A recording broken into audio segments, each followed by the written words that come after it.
who is on she's the one the face you don't see.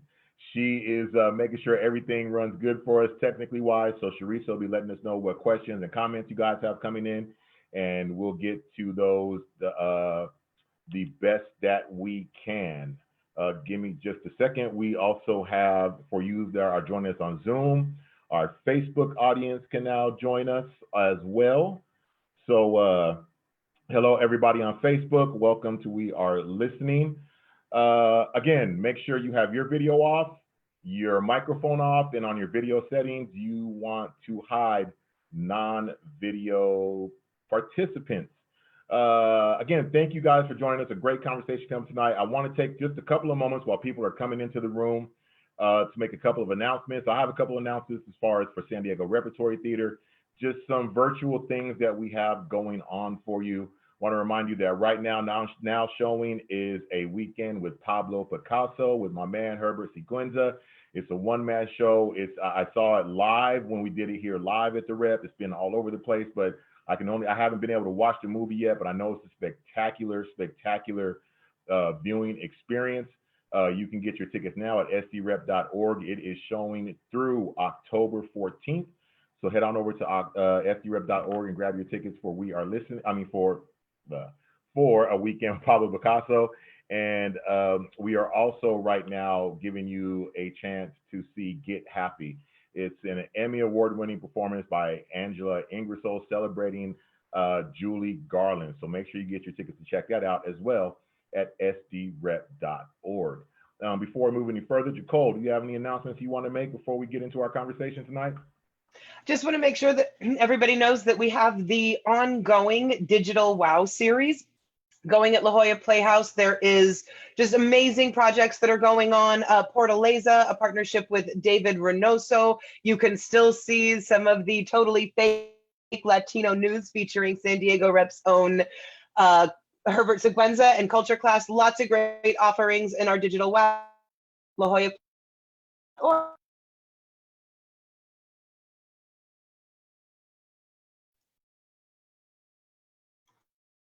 We can't hear you. Okay, I think the audio had broke up a minute, so I just want to make sure you were good. I'm good. Okay.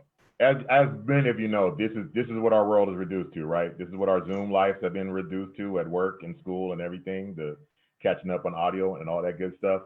So again, make sure you visit our respective websites and check out all the information, all these spectacular shows. Again, We Are Listening, now a partnership with San Diego Repertory Theatre, La Jolla Playhouse, and the Old Globe, Jacole Kitchen, and as well as Freedom Bradley Ballantyne, our Associate Artistic Director and Director of Arts Engagement at the Old Globe, and myself. We are curating guests for this show. Just want to remind you, coming up on October 8th, we will have the spectacular Carol Foreman joining us here on We Are Listening. And then October 29th, we'll have actors from San Diego Repertory Theatre production of JQA. But let's get into tonight's guests. This is kind of like the administrative special of We Are Listening tonight. Everyone who will be talking tonight right now works on the administrative end in the performing arts. And I'm going to ask my guests to go ahead and magically make themselves appear on camera. I would like to introduce to you Nikki Cooper, the Director of Patron Experience at the McCarter Theater Center, and also Mark Sharp, Director of Operations at the New Brunswick Performing Arts Center. What's up, y'all? Hey there. How y'all doing? Good. How you doing? We're good. Good. We're good. Thank you guys for joining us tonight. I really appreciate it. I know we're gonna have a fun conversation, but a real one. And like I always say, anybody can read a bio, but I really like you guys to introduce yourselves to the audience, to give us kind of a brief synopsis of how you got into this performing arts world. And I'll start with you, Nikki. So I knew early on that I wanted to work in arts and entertainment because both of my grandmothers worked in the industry in more of a service position. So it made sense for me. I started in video, and as we know, video died. And so then I transitioned over to working in the arts. And here I am.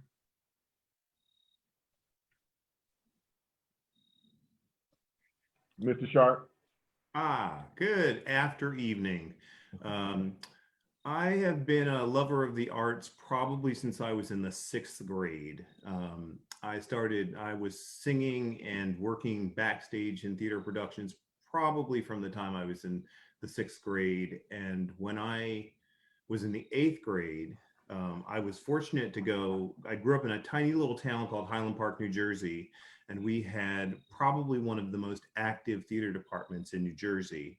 And in my 8th grade year, we did a production of West Side Story, which changed the whole course of the rest of my life. And working in the performing arts is all that I've ever wanted to do since then. Well, thank you very much, you guys. We appreciate it. I know our audience appreciates it. Kind of the frame as we've been talking about, when we started doing this, we kind of didn't really know what it would be. It really just started as we just wanted to do something to where, because of our current situation that has exploded upon us this year and the heightened racial tensions and conversations that were already happening in performing arts about representation and equity. I think Sam just wanted to be kind of just a thing where we just got an idea of what, Black theater professionals thought. And I mean, that still is what it is, but I think it's really bloomed into something even more beautiful. I think it's really bloomed into a real conversation amongst all of our theater professionals, theater goers, theater administrators, board members, like everybody tunes in to watch us. And we've been having some really heartfelt conversations. My metaphor, I used that when I was a kid and Soul Train was on Saturday mornings. That was like the only place where you could tune in and see commercials with Black people doing everything that everybody else did. So like Saturday morning from 11 to 12, I knew I was going to see a bunch of Black people in McDonald's at the same time, or a bunch of Black people in the supermarket at the same time, and Black hair care products, and it felt like natural and real. And I think that's what we have now with these conversations. I think we're having conversations that are real and that are honest to, our fellow workers and our some of our patrons, some of our board members. And so, I want to kind of start it with, Nikki, me and you met in 2012 at the Testatura conference. And that was my first national theater conference of any type. And like out of 1,300 people, there was me, you, and probably 3 other Black people. True story. And that's when I realized, like, oh, there's not a lot of us in this thing. And I had no idea why. And I guess I'll kind of start there, and and with you also, Mark, what has been, I guess going back to that point is where I framed the starting point of our conversation, and just going back, what has been your experience, Nikki, as being, like I say, of this melanated hue in this industry, which a lot of people don't know has been, is predominantly, is white dominated, like in almost every aspect, and has been. A lot of people don't realize that, but it is. What have been your experiences and observations, or in your career, or things that have stuck out to you as you've come on this path? Well, I started my career in the arts working for the Lyric Opera of Chicago. And, it was very rare to see Black people who worked in that medium unless they were performing on stage. So I know that when people would ask me, well, where do you work? And I would tell them, there would be this shocked look, like shock and awe. And you're just like, yeah, we're there. And I wanted to also mention that I had a wonderful boss who made a point of hiring a diverse staff. We had people from all walks of life. We had people with disabilities, different, economic backgrounds, and it was beautiful. And it really has instilled in me how important it is to have diversity in all aspects of life. And when doing staffing, to make sure that you are inclusive. Obviously, my road has not been the easiest, in the sense that I was working in predominantly white spaces, so called out often about my hair, and people just looking at me a bit strange, and constantly and even to this day, questioning my knowledge and qualifications for what I do. But to me, it was important to give 110% because I knew I was representing. And I really, really wanted to bust that door down so there would be others following behind me. So I knew I had to come in and bring it. That's right. That's right. How about you, Mark, along the same lines? What were the early things or things that you've seen among your way that kind of stuck out to you? Well, I think that when I started my career, well, even going back to college, I went to Rutgers, went to Mason Gross School of the Arts, and even in my stage management program, there was only one other Black person in the stage management program. When I was there, I was in the undergrad program, she was in the grad program, and she is still one of my closest theater friends and one of my mentors. Shout out to Nicole Leonard. So, as I started my professional career, it didn't shock me to not see as many chocolate people working in theater because, through high school, through college, that's what I knew.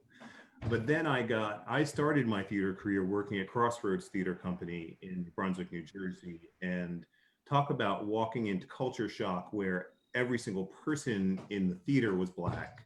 Okay, there were a handful of white folks. But the majority of chocolate folks, and it was like a love fest. And it was a totally different vibe working at Crossroads than any other theater I've worked in. I've worked in some theater companies that were very diverse. I've worked in places where I was a visiting stage manager and I was like one of 3 Black people in the room with a 70-person staff. So I kind of ran the gamut. Mark, to that, would you mind talking a little bit what the difference of that experience was the first time being at Crossroads and because we'll talk a lot about how a lot of times in these institutions, in these positions, we're the only or one of very, very few. Can you just talk a little bit about what that experience was like or the difference of the experience of being in a group of folks who looked like you versus people who wondered what you were doing there because of what you looked like? Right. The being at Crossroads, it was like you were at home with your family. So, we were all making incredible, and when I say incredible work, and we just rolled together like a family. So like you heard one, you heard us all. We hung out before shows, after shows. Show was over, we all rolled to the bar on weekends. And it wasn't just like the production folks and the artistic folks were separate, the development. When we hung out as a company, everyone was there, from the artistic director to the development director and all down the line at all different levels. And when I moved on and worked at other theaters, you get your cliques. And it's like you've got your development clique, and you've got your marketing cliques, and then you've got your production folks who are the bottom of the totem pole. But at Crossroads, it was like people knew that every single person, whether you were the artistic director, and I'm really not comparing and putting A to Z, but if you go from the artistic director to, the custodian, everybody was the same. We understood that everyone had a crucial role in bringing art to life. And everybody was just playing a role.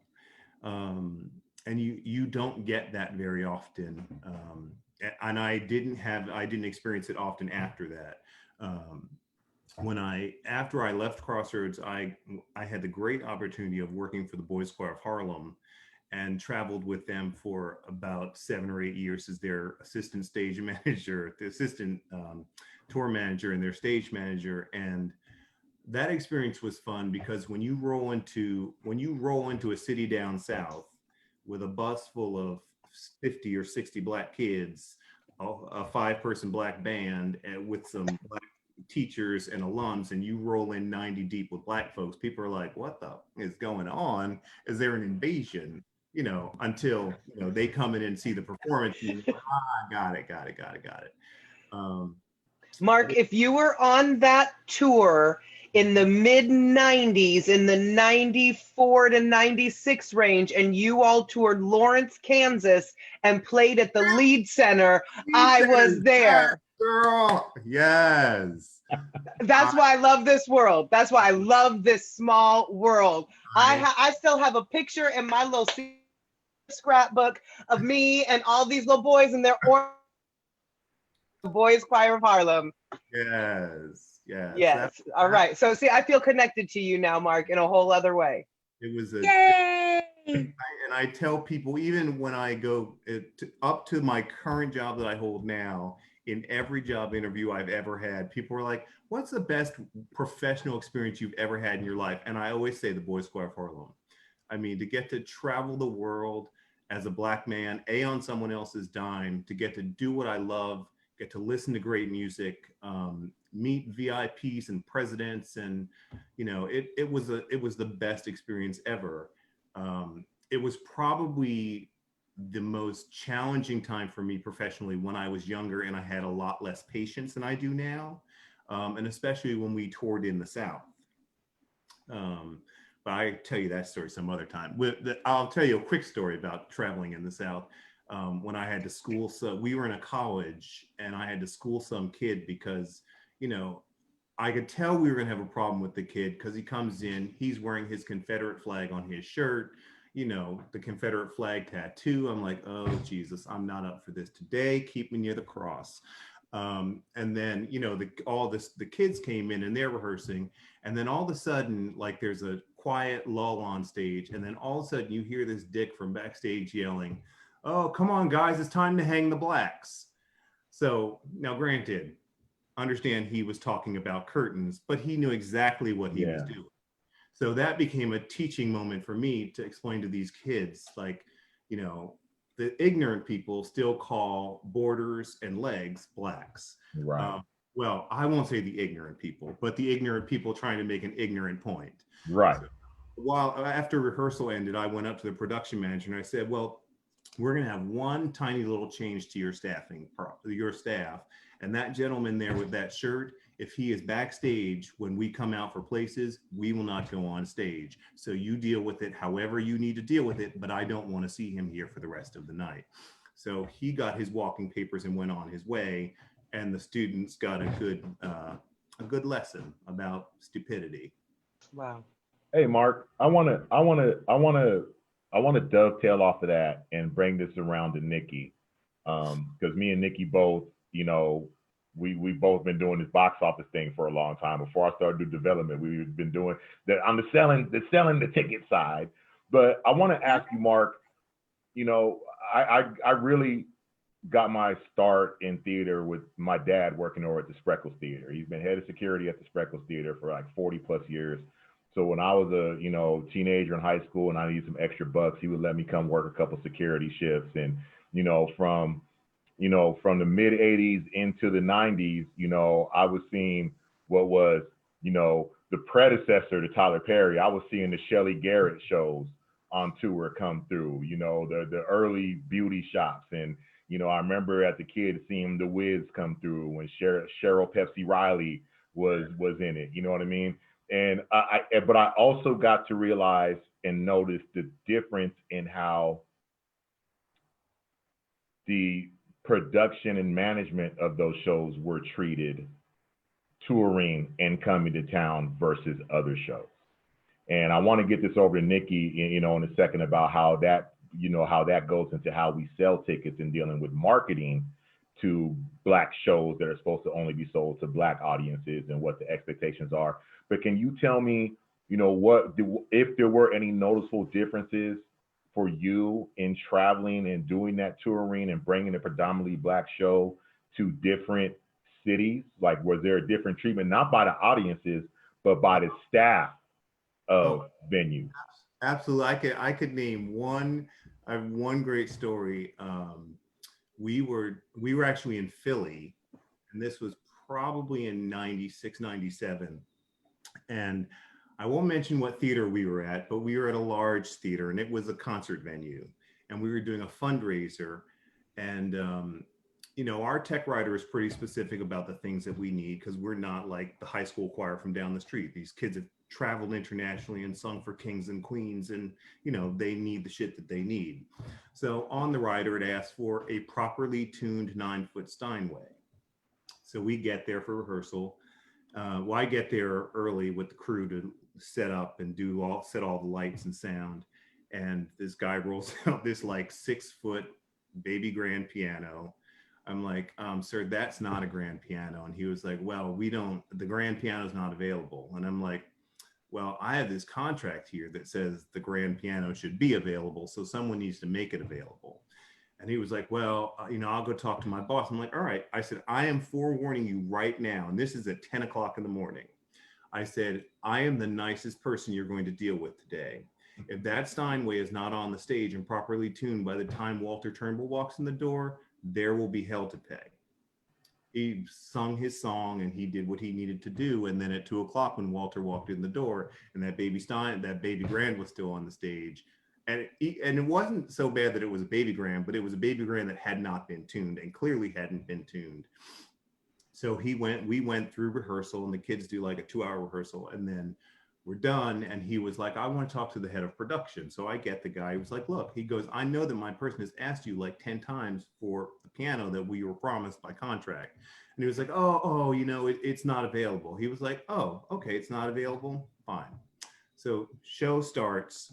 He tells if you've never seen the Boys Choir of Harlem show, the first half of the show is all classical music and spirituals. Second half is pop, jazz, Broadway section. So during this classical section, he instructs the classical pianist. He was like, every time you have to hit those 3 keys that are super out of tune, I want you to clank it.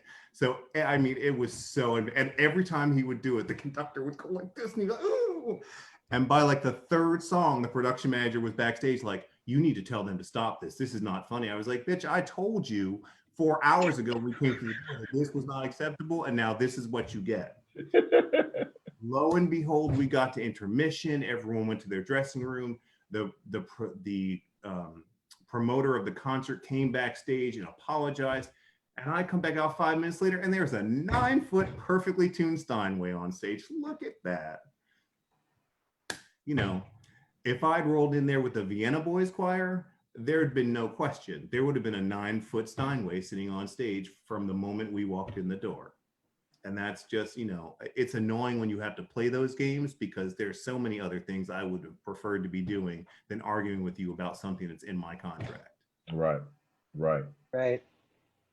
Nikki, over the years, you know, when we're selling tickets and you know, when we would have to deal with marketing and whoever else about how we're going to sell tickets or what the audience is going to be or how to expect them to be sold. What stands out in your experience, if any, in differences, how a so-called Black show or Black performance is coming and how that's treated differently in marketing or getting the audience to whatever any other show that usually comes through? If this is a so-called Black production or a show that should be marketed to, you know, is there anything that sticks out in your mind and how there were differences and how those things were approached? Well, I think that let's look at this in a little different way. Yes. I am offended whenever we have to focus on a specific ethnic group for a specific production. I find it also offensive to ask me as a person of color or as a Black woman, let me stop being PC, to who do you know? Who should we be going to? Look, you know, come on. What you need to be looking at is, why are these people coming into our doors all the time? Many cases, it can be what's on our stage. It can be the way they're treated when they come to our facility, or things that are beyond their control, location. That's why it's so important for us to take arts to the communities. That's right.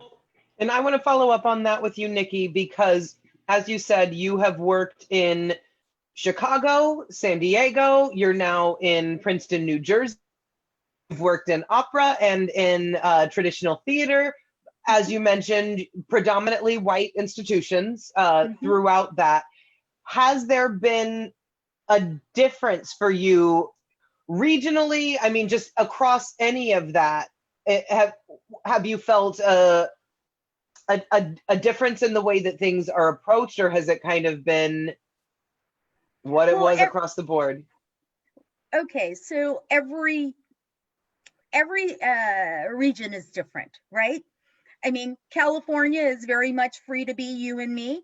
So people tend to be a little more accepting of, you know, somebody who looks unique or dresses differently.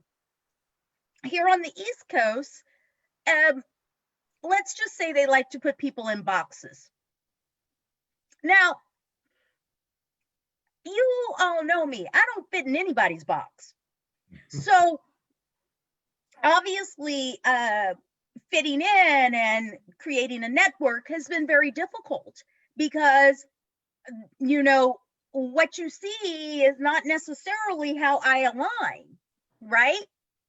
My interests are all across the board. A fascinating conversation that I had with a colleague and talking about programming things. You know, at McCurder, we do a lot of presented work as well, along with work that we personally produce. So we have a lot of one-night shows. And so in speaking with my colleague about, you know, I said, hey, so when are you going to bring in things that I would like? Now, that's kind of a loaded question because what does he turn around and say to me? What, you mean rap hip hop? Now, I like all genres of music. So therefore, Miss Nikki was kind of like, no, that wasn't exactly where I was going. And looking at the numbers, opera seems to sell really well here. Maybe we should bring in more of that, right? Because in the end, it's all about the data. And I do love opera. I'm noticing the Donna Summer up on your wall, just outside of the view. Very eclectic. I love it. I have learned so much from every place that I've worked that, you know, I look at it as a blessing. I never thought this would be my career. Keep in mind, when I said I wanted to work in arts and entertainment, I wanted to be a makeup artist because that's who I am. That's what I do. Ticketing was a way to get into an institution. It wasn't necessarily supposed to be the end game, but it turned around that I was damn good at it. And I had all these other skills because I worked in corporate America as well. So if I didn't have that balance of both sides, I don't think I would be in the position I'm in now. Yes. And by the way, I am a makeup artist. I am a union makeup artist, and I am proud of that. Get that side hustle. Right? Well, the thing too is the union I belong to is so hard to get into and has always been traditionally white. So the fact that I got that union card, every day I kiss it. I send my dues happily. That's right. That's right. You know, again, like I said, this is kind of like an administrative, you know, episode because, you know, the current positions we all inhabit right now, but kind of sticking along, you know, the kind of the patron experience.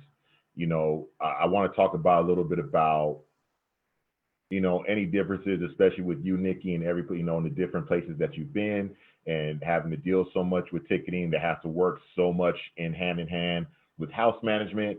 And with you, Mark, being a director of operations, knowing you have to keep your eye on that as well.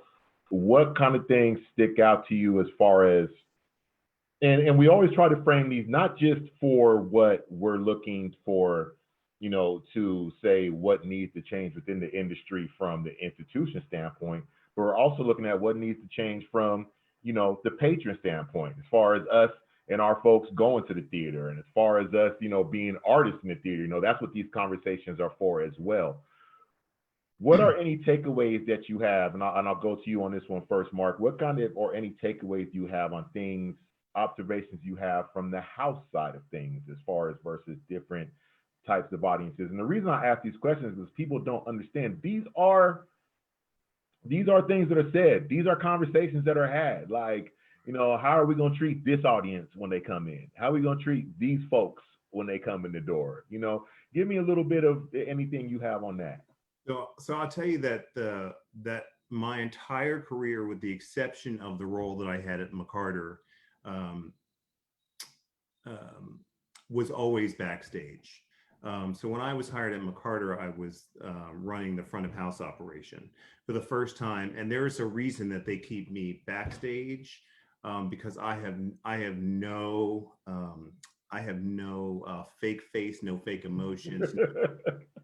I need to count to 10 because I don't want to tell this probably $100,000 donor to go after himself. It is. I have seen and this isn't necessarily about McCarter. My one, I will say the one experience I had at McCarter that I look back upon and said, I am glad by the grace of God I did not reach out and touch this man. Was during McCarter does a Christmas Carol every year, and they do an incredible production of it. For everything from the casting, the sets, the tech, it's just an incredible production. And, you know, they do a very non-traditional cast of A Christmas Carol. And we get patron surveys. And one day I just sat and I'm reading the surveys, and I'm reading this patron's response about how we had just gone way above and beyond. What we were doing was ridiculous, and that there was no way that Tiny Tim could have, you know, a black mother and a white father and be Asian. I honestly can't remember what the casting was, but it was something of that nature. And I'm thinking, well, there are fucking ghosts, excuse my French. There are ghosts and goblins flying around. So that is more believable than the fact that a black woman and a white man can't have this Asian child. It was the weirdest thing. But during one performance in particular, you know, we were running late and we were doing some late seating, and this man dropped something, and he looked at me and he said, "Hey boy, can you help me get that?" And it took me a second, and I was like, did he just call me boy? And everyone around him clearly acknowledged the fact that he called me boy, and they all responded for me. I literally just turned to the volunteer that worked there that was next to me was like, I'll take care of this. You should go. I said, you're right. I'm just going to go. I'm going to go and close the door so we can start the show. Because if I was not prayed up that day, it would have been a totally different response. And we might have thrown some hands at some 70-year-old man. But then in hindsight, when I look back, I'm like, and while I don't give him a pass at all, you know, he is of that generation of, you know, that might be his acceptable way to refer to a black person. Or a young black person. I'm like, sir, don't let the baby face fool you. I am not 25 and I'll lay your ass out. But I need my job and my health insurance, so I'm just going to go back to my office. I do want to jump in there, and so sorry, I cut out for a minute. It might keep happening. It happens once or twice an episode. We go with it.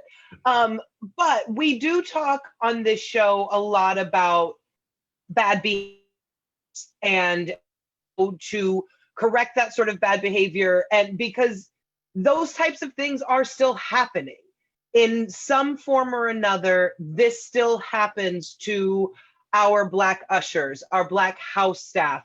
I have a follow-up question that I want to go to because of the things that the patron services folks have to hear when people are calling to complain. These things are still happening, and like you said, good thing you were filled up prayer of that. Good thing you were paired up that day. Reaction might have cost you your job if you weren't. That is very obviously true. We still need to work, but we also need to correct these behaviors.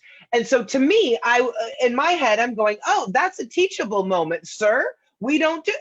But again, in the moment, you don't have. So what is the ideal? And I'm talking ideal grand scheme of the world. What is the way that we would respond to that patron who in this case, like you said, he might have thought that was the right way to speak to a black person? if I were in a different state of mind and I wasn't rushing to get the house so we could start a show, my real response would have been, "Sir, my name is Mr. Mark Sharp. If you need some help, just let me know." I, but it was one of those things that I just chose not to pick the battle then, which probably let him win. But at the end of the day, I just needed to get the show started. And I don't even mean what's your responsibility. What is the grand responsibility? Sorry, go ahead. No, I was going to say that I've been in the situation that Mark is describing numerous times. I am always a girl. And, people are extremely disrespectful. And I always come back saying, "Hi, my name is Nikki. How can I help you?" I know that it's part of my disposition to continue to try to take the high road. I am beyond trying to teach others how to behave. That's not my job. And I don't want to be put in that position. I remember when I, started being a manager at the box office here at the Rep. And I remember the times when I would go stand in the lobby just to see how the house was coming in, see what's going on, see if the house manager needed any help, check what's going on. And it never missed a beat that I was a security guard. I was a security guard walking through the lobby. That's who I was. That's who I had to be. There was no other capacity that I could have in walking through the lobby. But to go off like your experience, Mark, I have the real extreme of that is when I worked at the Spreckles, and at that time I was on-site maintenance for all the performances. And I remember there was a patron who was being very disruptive upstairs in the mezzanine. And and I kind of went up to just kind of, see what was going on. And when security was asking him to leave and he came out, I was automatically the nigger. "Oh, you went and got the big nigger. You went and got the big nigger. What are you gonna do, nigger? What are you gonna do?" And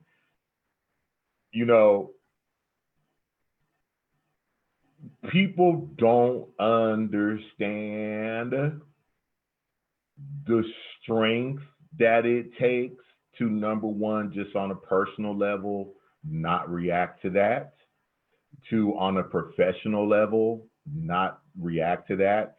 And this was all the way down the mezzanine stairs, into the lobby, out to the sidewalk, with his wife pleading for him to shut up and pleading for me to forgive him. I don't want to hear he's drunk. I don't want to hear all that. But, it's like you're saying, it's that behavior. And, to have the restraint, that's that, people might take that as in like, oh, calling a security guard a jerk, or so calling this guy something. No, this is someone who's really trying to use the basest thing they can find to, for whatever reason, tempt you to lose your job, tempt you to lose your way of living, tempt you to lose your cool to prove them right,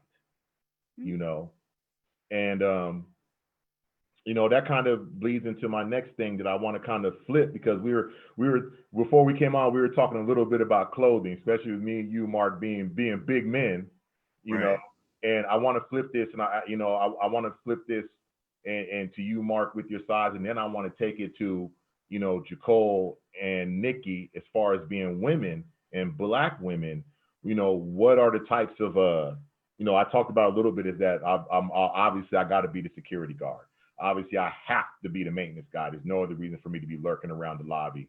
For what kind of things have you run into that, like, Mark, that have especially being, because men who look like us in our size for many years, we were like the absolute unicorn in this industry, especially me on the administrative side. There's like we're not supposed to be in this space.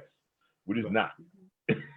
I think a long time ago, I discovered that since I work hard to hide my anger management issue, When I don't, I look different and I come off differently when I wear contact lenses than when I put on my glasses and someone says, "Oh, he's a smart Negro." I put on my smart Negro glasses and I walk around.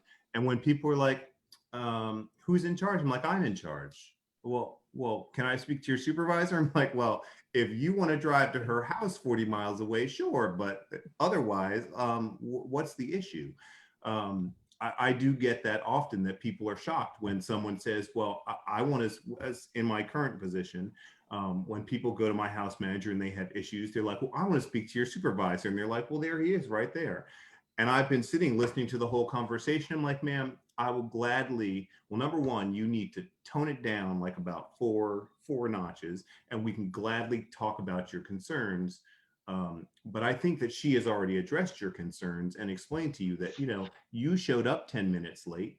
There is a late seating queue and you have missed it. So now you have to sit and watch it on the monitor for the next 15 minutes till you can go to your seat. Like, I don't know what else to tell you other than go sit your ass down. I didn't say that. The angel on my shoulder was like, "Mark, don't say that. It's not kind." This is why they keep me in the office and they don't let me work from home. There's a reason for this, and I appreciate it. Well, Oh my God. I do want to take the ball, and thank you for setting it up, because I'm sitting here looking at this screen and I'm like, we got two big bald Bragg brothers on the screen, and then we got two curly haired, like, just do what you do kind of girls on the screen. But Nikki, so I feel like our experience may be less mistaken identity, or you aren't who that the men get, that Mark and Ahmed have been talking about. For me, what I felt, and especially as a curly haired woman, but I know that you feel it in other ways as well, the liberties that people feel like they can take with our hair and our bodies. The amount of co-workers or board members, or just people in general, but especially let's even say colleagues, that think it's okay just to touch your hair because it looks different. Or can you talk about some of the liberties that people feel that it's okay to take with you?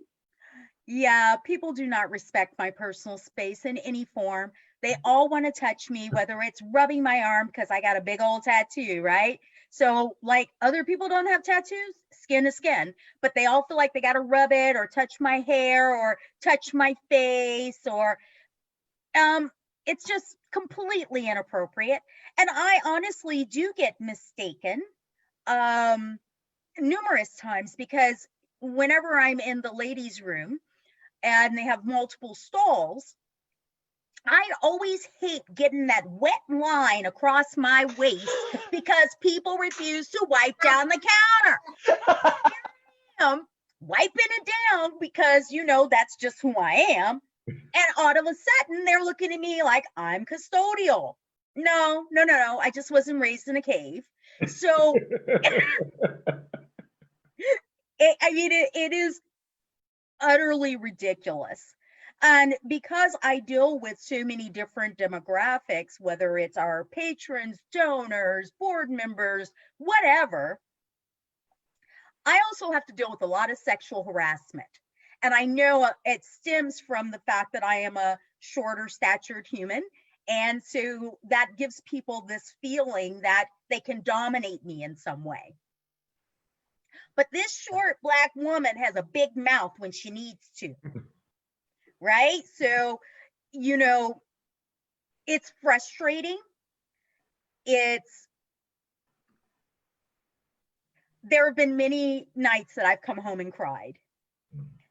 It's very challenging in, the job that I do. Yeah. Also, because of the way that I speak, people will talk to me on the phone, and then when they come to the theater and they meet me, the shock and awe. Okay? Nikki, yes, I am a Black woman with a fro. You speak so well, Nikki. So articulate. All of you on this call, so articulate. I will say that my level of mistaken identity, I think that everything about me screams artistic. And so people sort of know that that's the world that I live in. But I have had to train myself to keep a smile on my face, to have at least some part of this corners of my mouth turned up.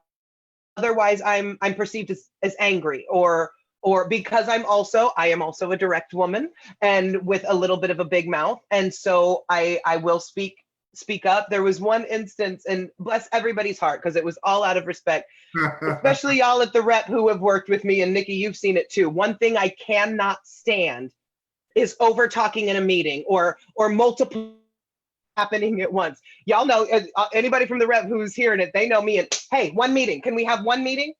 And I had a moment like that at a play. I was in a mood. I was just in a place where I needed efficiency in this meeting.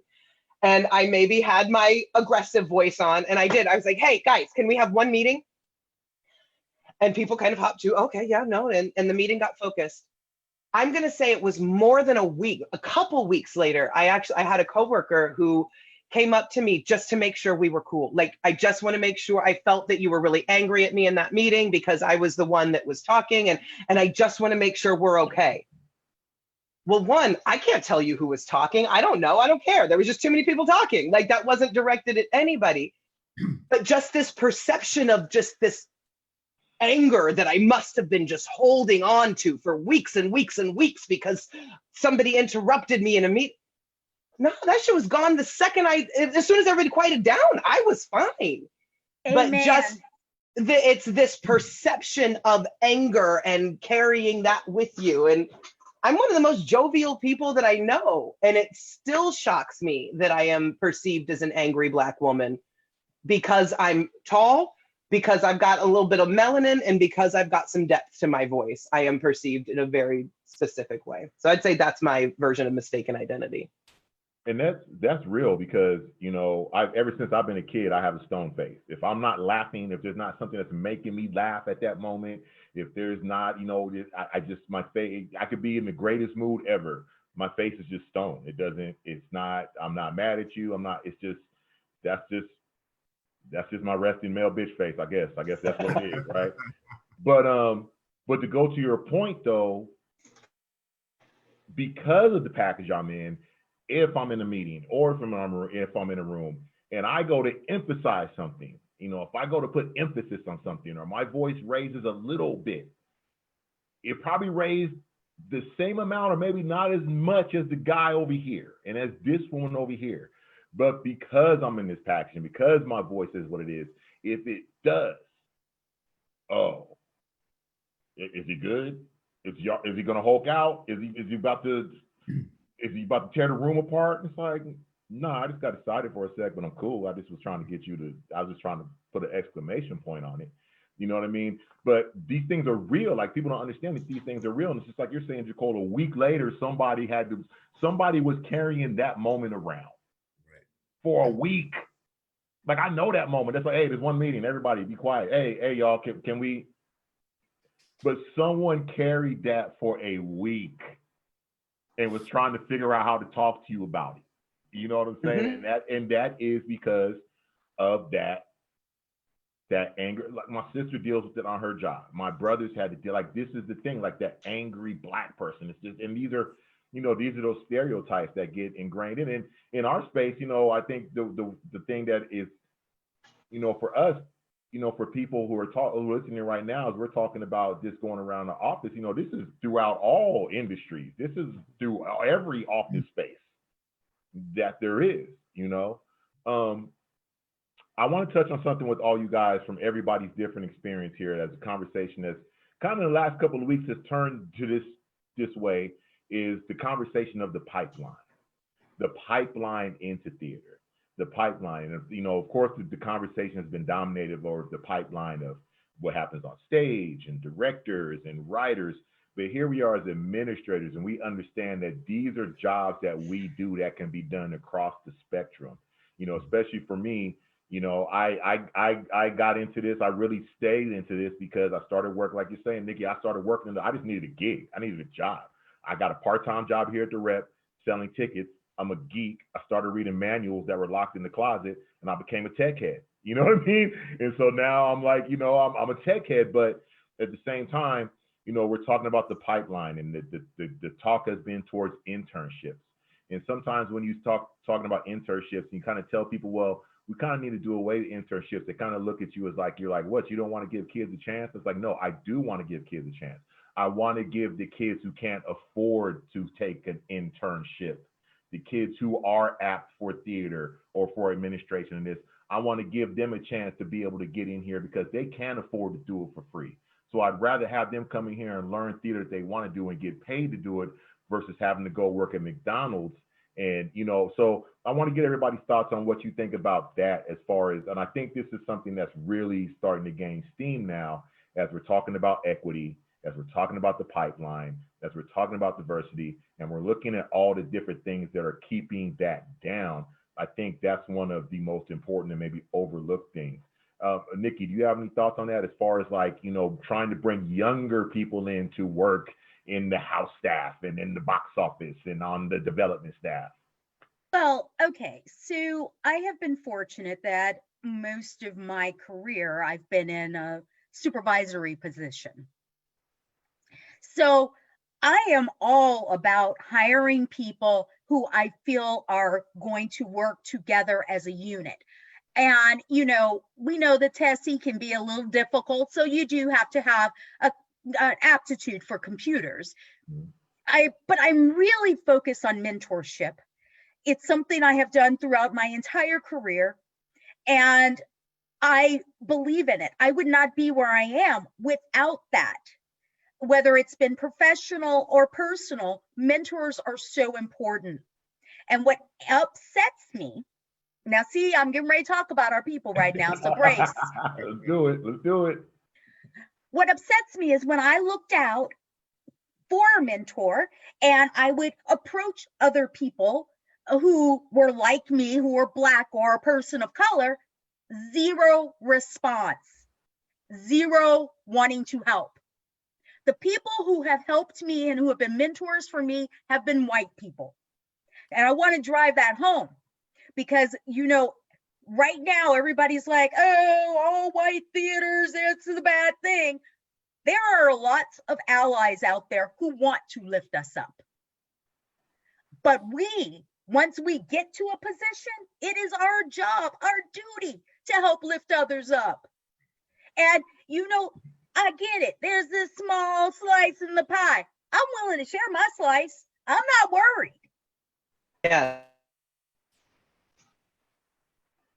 We have got to, as a community, help each other and lift each other up. Yes. Yeah, definitely.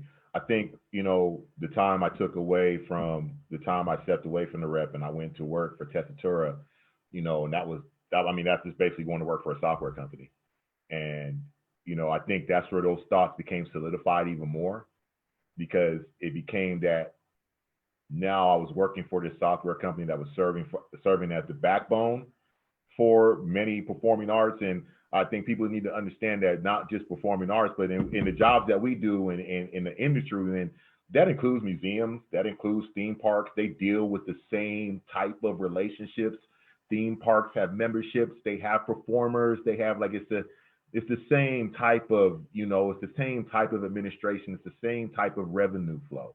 And, you know, at the same time, I think that's when it became more crystal clear that it was like, yeah, like there's not a lot of us in here because not a lot of us are really reaching out to let each other know that we could be in here. And but also, no. I'm sorry, I didn't mean to cut you off. No, you're good. You're good. But also, I think that what we do, Ahmed, is not sexy. Most people, when they come into the industry, they all want to be, you know, the top dog, or they want to be on the creative side, or, you know, they want to act or whatever. It's very few people that say, yeah, I want to run a box office. Yeah, I want to process donations all day. Okay. fulfillment from what I do because I look at the joy that it brings to others. There is nothing more beautiful than having a sold out house and know you are a part of making that happen. Or watching people come into the theater and they're holding hands and you know it's date night and hey, you're a part of that. It's a beautiful thing. It is. It is. It is. How about you, Mark? You have any thoughts on that? I do. I'm actually ashamed to say that I have been the beneficiary of incredible Black mentors my entire life. Curtis Hodge and Nicole Leonard, if you're listening, my two first mentors out of college, who to this day are, you know, some of my biggest cheerleaders and help me process things and help me make sure that I'm making the right decisions for my career. But I have not, especially in the last 2 or 3 years, I have not made the time to give back and mentor other people. But I will say that I did take a leave of absence for about a decade from the arts, and I worked at Rutgers University in student affairs. So I feel like I gave back in my helping to raise other people's badass kids, help them find their right path. But coming back to the theater world, and especially at NBPAC, like I literally started there like 7 months before so the building is literally 9 months, or just, actually, I'm lying. We just celebrated our 1-year anniversary. So the building is brand spanking new, and I started in April. The building opened in September. So I maybe had like 4 days between April and September to breathe. So I have not done a lot of work with outreach and bringing in students to mentor, and more people like us, that especially in our production department, because there are maybe 2 people of color that I see there on a regular basis, and when we have larger calls, you know, there aren't many more, and I also don't see anyone, you know. I luckily get to hire most of the staff at the Performing Arts Center, and we have a very small, tight-knit staff, and it's pretty diverse, but we need some more folks of color working on the production end, so they understand that there is something else to do other than being on stage, acting, singing, directing. Like, you can have a career on the production side. Agreed. And those skills are transferable. Right. Exactly. Well, and I just want to add that mentorship look in so many different ways, because I'm a little bit of a combination of the two of you. I've been the only one in all of the institutions that I've been in, or the departments that I've been in. I'm the only one at the Playhouse now that Nikki left. Thank you. Hey, I paved the way for you. Don't hate. You did. And we've talked about this, and I have we could talk for an hour. I have another hour. I have so many different like questions and tangents in my head. Thanks for I'll go to. Thanks for letting me go, because the East Coast loves her. Mark, you love me. I was gonna say I gave her up willingly, but she can tell you I didn't.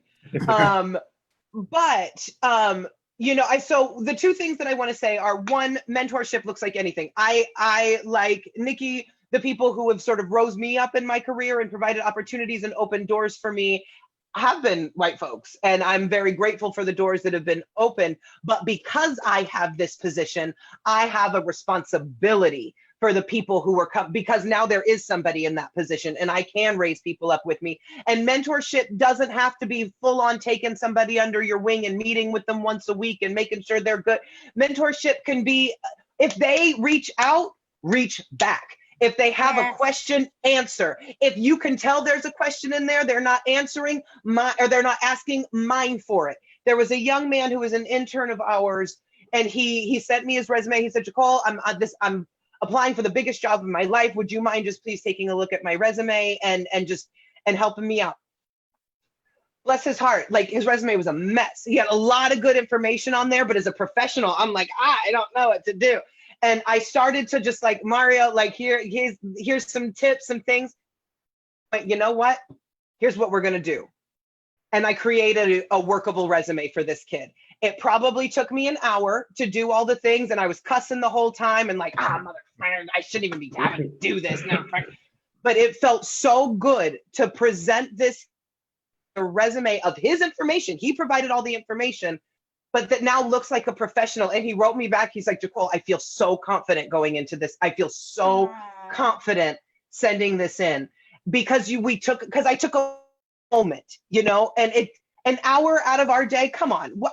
How much hours do you waste in a week to take a little bit of a time just to answer somebody's question, help them out? That is mentorship. It doesn't have to be big brothers and big sisters. It can be answering a question. Yeah. And I think in my role, my goal has always been, if I get hit by a bus, this place still has to run. So I have always tried to make sure that I train the staff extremely well. And so it can run like a machine. My understanding is that Pearl is knocking it out the park for you guys at LJP. And so Pearl's a badass. So happy, so proud of her. But I live for that. I live to see people move up, move on, whatever, right? Yeah, and I think that's a big part of, I try to, in what I do now, like this has been now, I'm coming up on a year being in philanthropy. Like my whole time before, I was dealing with ticketing and IT. And, I'm trying to live by the motto of, measure 12 times, cut once, and that takes time, and I'm trying to hope that people understand that I'm learning something new and I'm trying to master something new, but I'm also trying to do, while I'm learning this new, trying to do the same thing I did with the box office and IT. I'm trying, just like you said, Nikki, I'm trying to leave run if I'm gone, that the next person can just take and plug and play and put their own thing on it and go. If someone comes under me, I want to be able to say like, hey, here's this. Here's how you run it. Here's how you do it. Put your own spin on it. I'm gone. You know what I mean?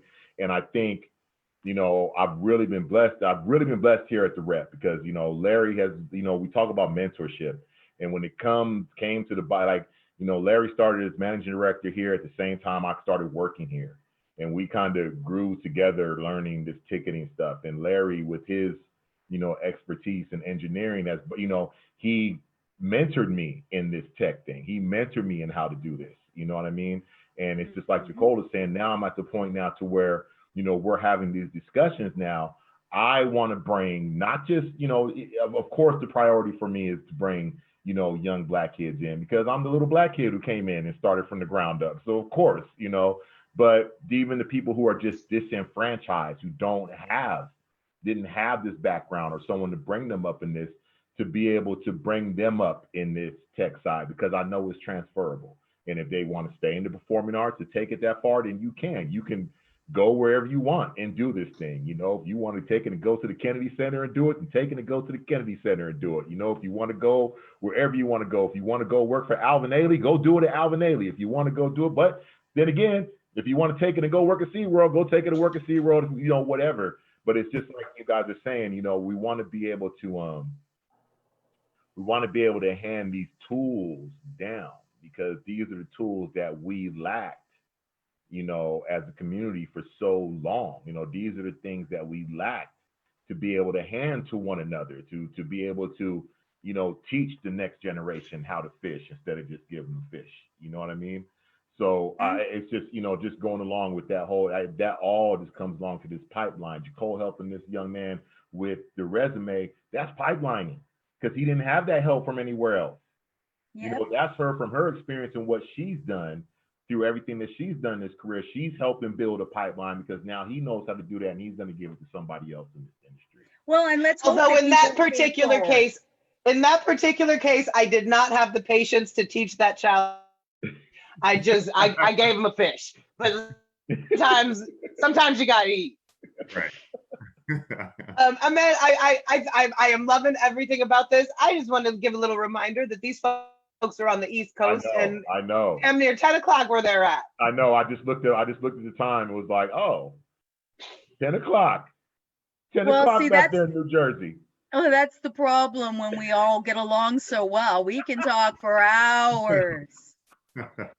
Well, if there's anybody watching on Facebook or who is watching on Zoom, if you have a question, please submit it very quickly because I do want to let Mark and Nikki go. It's not Friday, it's Thursday.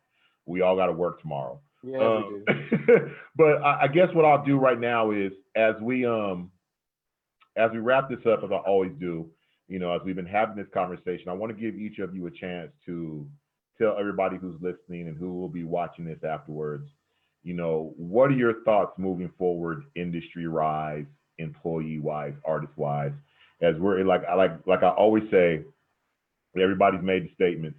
The statements are out there. The Black Lives Matter statements, the equity statements, people are making the action plans, the blah, da, da, da, da, da, da. It's all out there and everyone's doing it.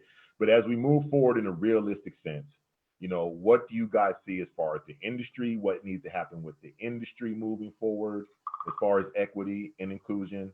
And what do you see as far as, on the employee artist side moving forward, in equity, or what needs to happen moving forward, in your opinion?